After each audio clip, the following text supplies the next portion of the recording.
Hello, I'm Daniel. I'm a meditation teacher in Kansas City, and this is my podcast, Sharpening the Mind. The teachings in this podcast are free of charge, but of course, if you feel compelled to make a donation, you can do so by clicking the link in the show notes.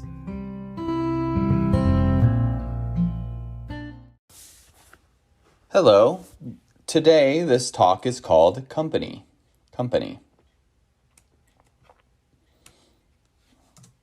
And I'm going to read a verse from the 37 Practices of a Bodhisattva, and then I'm going to comment on that verse.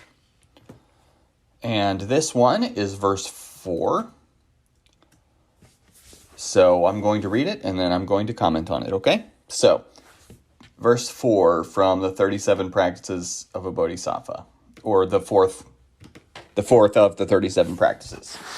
And this is like a circle. You can study these in any order, by the way. So if you haven't listened to me talk about episodes 1, 2, and 3, that's okay.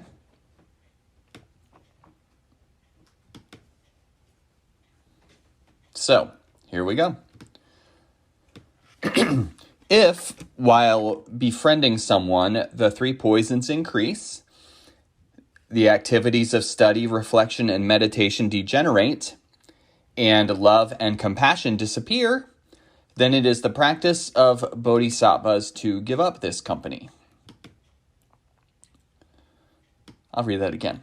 If, while befriending someone, the 3 poisons increase, the activities of study, reflection, and meditation degenerate, and love and compassion disappear, then it is the practice of bodhisattvas to give up this company. So, I'm reminded of a quote from a motivational speaker. This is a person named Jim Rohn, who I know nothing about except for this quote. But he said, "You're the average of the 5 people you spend the most time with." You're the average of the 5 people you spend the most time with. I've also seen like a version of that where it says, so choose wisely. Choose wisely where you're going to put your time. And so I don't think this is literally true. I don't think you're literally the average of the people you spend the 5 people you spend the most time with, but I do think he's getting at something important. Because it doesn't sound scientific to me at all. That's why I don't think it's literally true. But he's getting at something important, and that's in line with what we're studying here. Who you spend time with has an impact on you in various ways. My son told me about an incident in school where some people he was hanging out with, some friends he was hanging out with, one of them got in trouble. One of them did something wrong. And what happened? Everyone got in trouble. So he's with a group of kids and one of them throws a rock and they all get in trouble. Okay. And he expressed exasperation about getting in trouble when he's not the one that did anything. He has a strong sense of fairness. So he's like, what? I didn't do it. Why am I in trouble? Why did I get in trouble, Dad?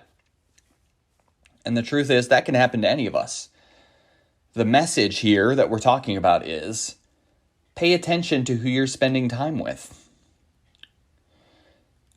Don't spend time with the people who are getting in trouble all the time, because that is going to spill over onto you. That's going to spill over onto you. Atisha says, one should give up friends who arouse negative emotions and rely on friends who increase virtue. And I think that is really good advice. Rely on friends who increase virtue. We can choose to devote more of our time to being around people that inspire growth. It's our job to grow, and who we spend time with plays a role. This is not to say that you should cut off many of your friends, but I know I've seen a common situation in my own life. There was a period where I spent a lot of time with someone who was always making fun of other people and saw the world in a very, very negative way. And I started to emulate some of that. I started to take some of that on, not on purpose, not because I was trying, but it just happened. I just started to emulate some of that. Being around that person was changing me. I don't see that person anymore. That person's not in my life anymore at all. Being around people who don't want to grow inhibits our growth. Shantideva says, in Way of the Bodhisattva, being in the company of childish beings will cause me to praise myself and belittle others.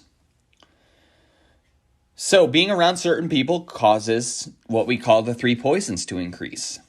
What are the three poisons? You might, if you don't know anything, you may be wondering. Attachment, aversion, and ignorance. These are the three things that often get in our way and cause us to suffer a great deal. Attachment, aversion, and ignorance. I like to call them obsessions or describe them as obsessions. We're obsessed with the things we want. That's attachment. We're obsessed with the things we want to get away from, and that's aversion. And when we don't see things clearly, that's ignorance. And with our spiritual path, we're trying to overcome those three things. Those are the three things that get in our way. Sometimes these three poisons are called greed, hatred, and delusion, and it's just different words for the same concept. If you know someone who's invested in nurturing the three poisons in themselves, you're probably aware of that. You probably do know someone who is really into all three of those things. We can try to help someone in that situation, and it may be even that you find yourself always feeding these things. What we don't want is for someone we spend time with to inspire us to nurture the three poisons. We sort of can decide what seeds we want to water in our lives, and we don't want to water the seeds of attachment, aversion, and ignorance. Instead, we want to nurture our practices of study, reflection, and meditation. These things are safeguards against the three poisons, and they help us to generate love and compassion. And the truth is, a bad influence can really get in the way of these practices. Because again, if we're spending a whole lot of time with people that don't want to grow, that can sap our motivation. The Nirvana Sutra says, the Bodhisattva's fear of bad company is not like the fear of a mad elephant. The latter will only trample the body, but the former will destroy the purity of both one's mind and one's virtue. On this path, we are training in virtue and wisdom. We're training in good conduct as well as clarity and awareness. That's what this is all about. So, this is why the Buddha said that community is very important. Of course, it's important to have a sacred space to go to and a teacher or teachers to learn from and examples to follow, but it's also important to have a community. A community is a place you can go to spend time with people who have some of the same personal growth goals that you do. If we spend more time with people like that, then they can inspire and motivate us. So we can just think about this when we're doing anything, really. Is what I'm doing right now helping me accomplish my growth goals? Is it? That's not to say we have to be focused on that all the time, but it is to say that we should be mindful of how much energy we are putting into transforming ourselves. Be mindful of that energy, okay?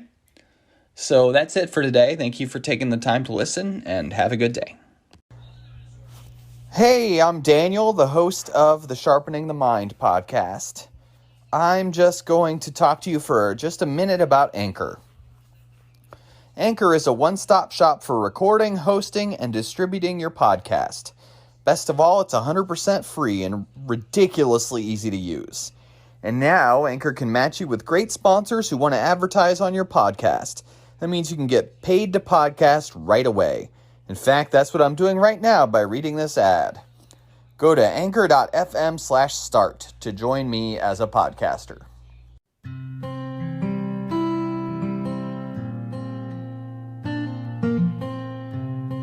Thank you for listening, and have a good day.